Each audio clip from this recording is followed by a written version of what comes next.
In June 2025, Huawei officially released a series of laptops running on their PC versions of HarmonyOS. This is something they have been working on ever since they became sanctioned by the US government, and has come to fruition just as their license with Microsoft Windows comes to an end.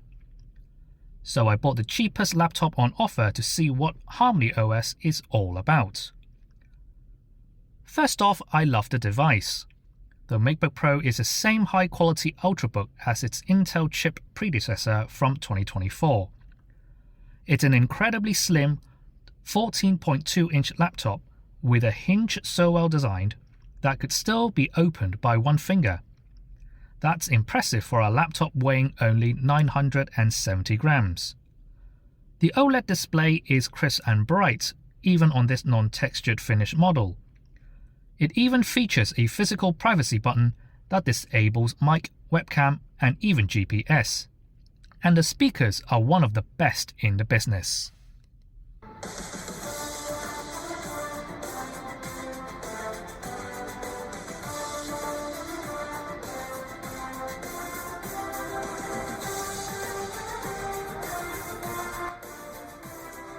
Honestly, for a buck shy of 9,000 yuan, for this 32GB of RAM and 1TB hard drive model, it's a lot of hardware and quality for the money.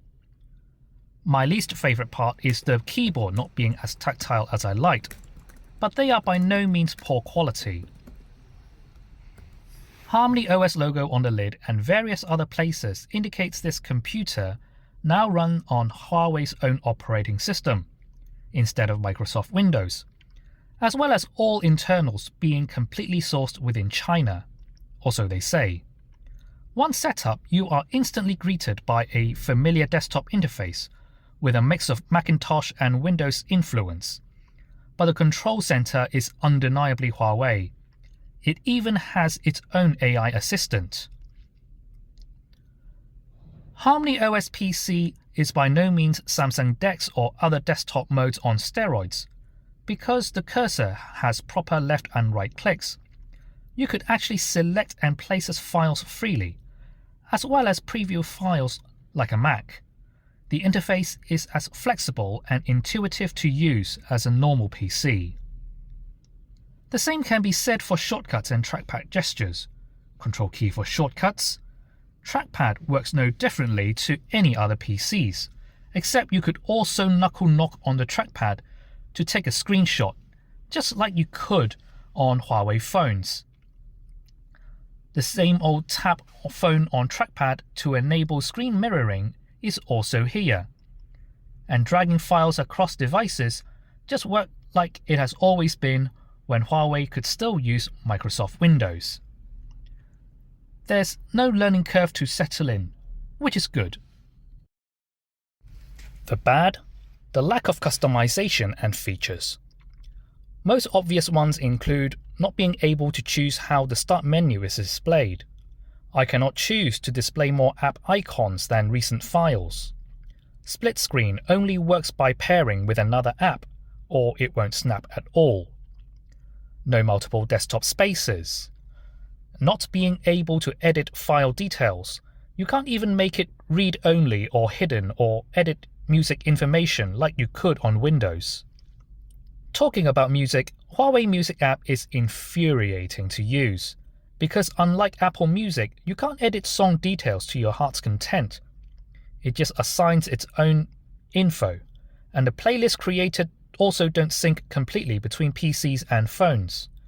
You see the playlist you created, but the songs inside are still tied to the device it was created, meaning you can't listen to playlists created on your phone with your PC. This brings me to the app situation. What can you use besides the preloaded apps and the one from Huawei's app gallery? Absolutely nothing. It's like using iOS, except the apps inside are all domestic apps to Chinese users.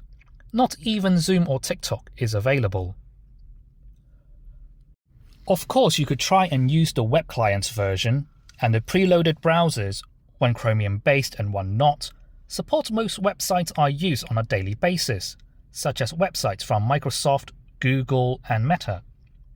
and both refuses to support Spotify, WhatsApp Web, and various other streaming sites. Because of this, I run Windows Virtual Machine on the side, and the one already available in the App Store would download the ARM version of Windows 11. Once set up, it works just like a Windows 11 PC and would run as many apps as the ARM version of Windows would allow. And files could be shared seamlessly between the two, so no need for extra file management. I could listen to music normally using Windows 11 while working on HarmonyOS simultaneously. The only complaint I have is that I could no longer use gestures to switch between desktop spaces within Windows 11. Whether you run Virtual Machine or not, the Matebook Pro is a snappy device and an absolute endurance powerhouse. Everything just loads very quickly, whether you're doing office work or having gazillion tabs open on Chrome. The ARM-based Kirin X90 SoC, a 7nm architecture, does not break a sweat until you put it through graphic-intensive applications. Huawei's SoC aren't really made for rendering graphics in real time, but I could still edit videos, like this PureX review, with relative ease.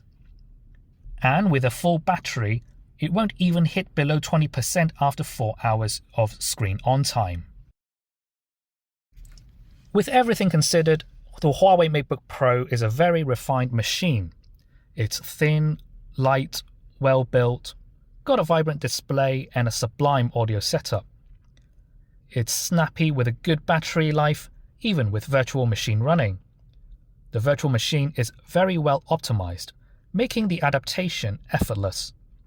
As for the HarmonyOS itself is concerned, the ecosystem is as mature as Apple, absolutely seamless on file sharing and multi-device collaboration. But it still lacks a lot of features we take guaranteed today, particularly on file editing and customization.